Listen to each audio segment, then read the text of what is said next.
perante Vossa Excelência. Nós estamos diante de um caso de tribunal do júri.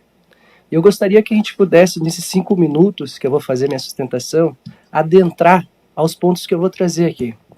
Pois nós estamos diante de mandar uma pessoa para ser julgada perante o povo por um crime grave. Tirar a vida de alguém, ninguém tem o direito. Somente Deus decide quem vive e o momento que morre, não é o ser humano. Por isso que quando mandamos alguém a júri, é necessário elementos de convicção, não suspeita.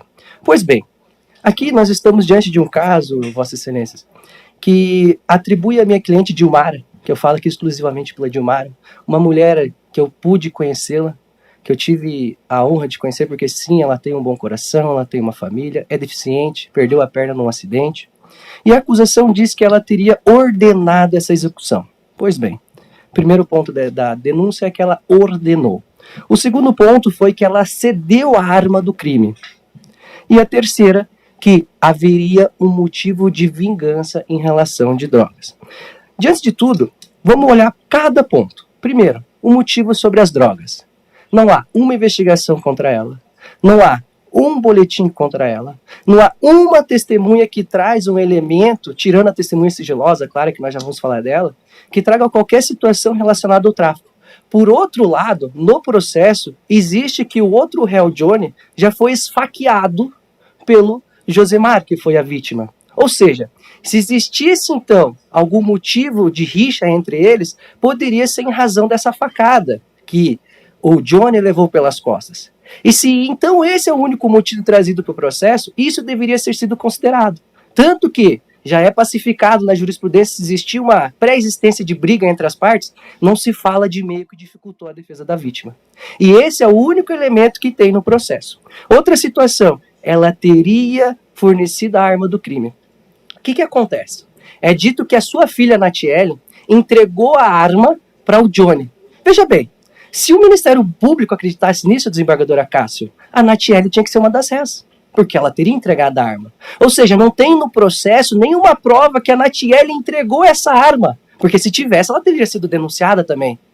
Além disso, foi juntado no processo, no movimento 275.2, uma prova onde a Natiele declara que ela nem na época dos fatos estava na cidade. Em dezembro do ano de 2022, ela já morava em Maringá. Então, como que ela entregou essa arma estando em outro lugar? A menos que ela possa violar a física e estar em 2 lugares ao mesmo tempo, isso seria impossível. E o outro, que ela teria ordenado essa execução. Pois bem, vamos analisar a sentença de pronúncia, se me permite.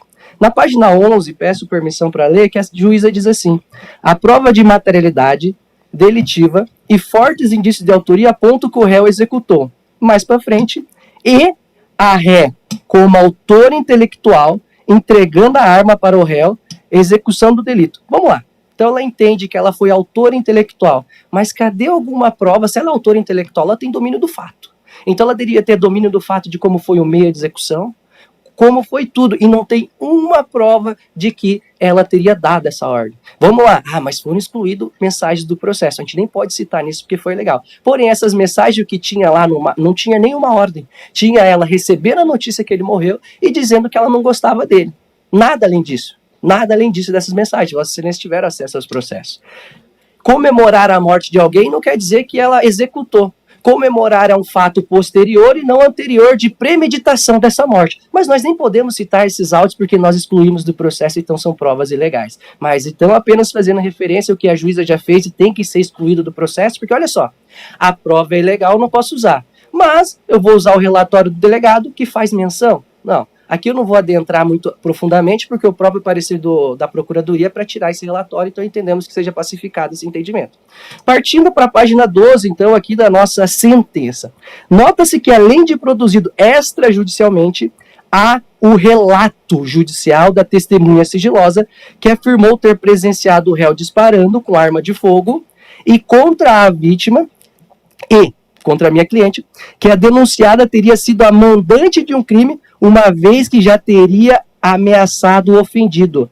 Ela acredita por isso. Ou seja, a testemunha sigilosa, ela não presenciou essa ameaça.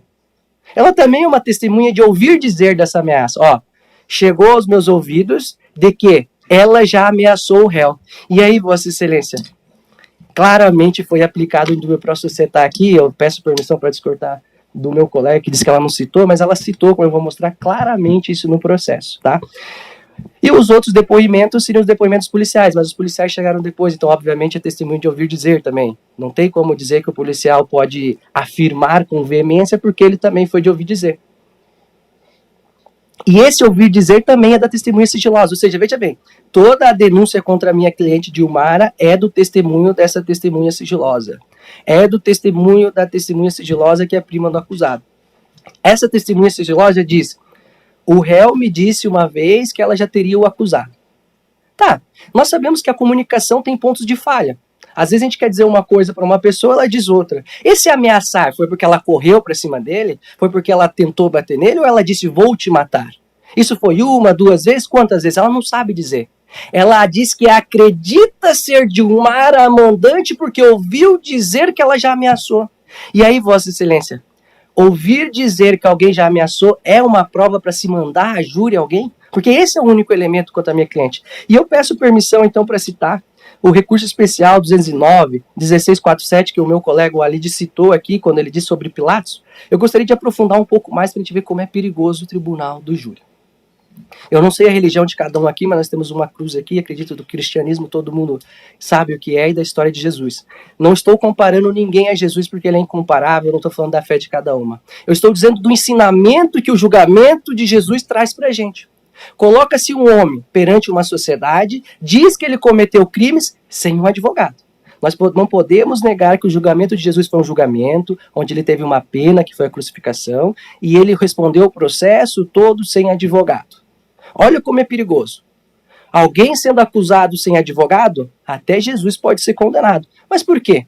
Veja bem, claro que para muitos vão dizer, não, mas a fé era a missão dele, tirando o religiosismo e olhando só o que nós aprendemos do ensinamento do julgamento de Jesus. Ele foi colocado diante de pessoas para ser julgado, sem prova nenhuma do que ele cometeu, ele foi crucificado. Então imagine mandar alguém com um indício que pode ser inocente perante um júri. É arriscado demais e a condenação pode vir. Então eu peço para vossas excelências, assim como disse Schietti, que o juiz, o judiciário não pode lavar as mãos como um Pôncio Pilatos e invocar o dúvida para societar, na sentença nós vemos o seguinte.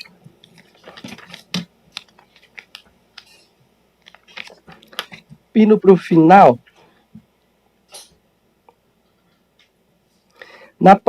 o parecer da Procuradoria, ela pede o parcial provimento e diz que mandaria a Dilmara porque página 11 da página da Procuradoria.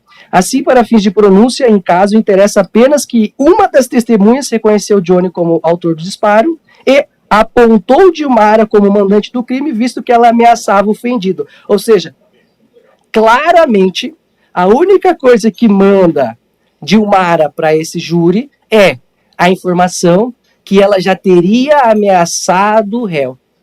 Mas não tem prova de entrega de arma nenhuma. Por outro lado, há uma prova que essa pessoa que teria entregado estava em outro lugar.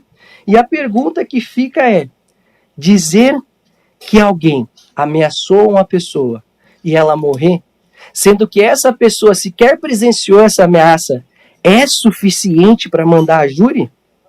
Em resumo, Vossa Excelência, para não repetir muito o que o meu colega já falou, o ponto principal é esse. Não existe no processo um elemento, a lei de uma testemunha que ouviu dizer que ela já teria ameaçado.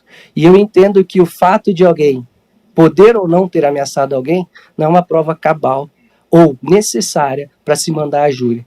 A juíza sim diz que nesse momento não precisa de prova cabal, na página 14, e diz que dúvidas deveriam ser dirimidas em favor da sociedade. Isso é indúbio para societar, que é proibido pelas Cortes Superiores. E assim, com imensa gratidão, encerro e devolvo a palavra a Vossa Excelência. Muito obrigado, doutor Jefferson. Tem a palavra o desembargador Patitus. Obrigado, senhor presidente. Saúdo os advogados pela sustentação oral. Eu, em vista do que foi dito e já tinha sido falado antes, eu vou pedir continuar com vista dos autos para poder esclarecer um fato aqui e trago na próxima semana. Tribunal do Júri, conhecido popularmente como Tribunal das Lágrimas. Você sabe quais crimes são julgados no Tribunal do Júri? Todos os crimes dolosos contra a vida, como homicídio, infanticídio e aborto, são julgados pelos pares, ou seja, 7 pessoas comuns que julgam aquela pessoa que está sendo acusada de determinado crime. O Tribunal do Júri é dividido em 2 fases, sendo a primeira fase sumária, onde um juiz togado decide se aquela pessoa tem aparência de cometer aquele crime e se tem materialidade do delito para mandar aquela pessoa para ser julgado no plenário pelos seus pares. Então, na primeira fase, o juiz decide se você vai ou não a julgamento em sessão do júri. Na segunda fase, então, o advogado, no plenário, faz a sua defesa. Tudo oral. Olha aqui para mim, de forma oral. Por isso, você precisa escolher o advogado que você confia, pois ele precisará instruir o processo ao vivo, na frente dos jurados e, ao final, apresentar a sua sustentação,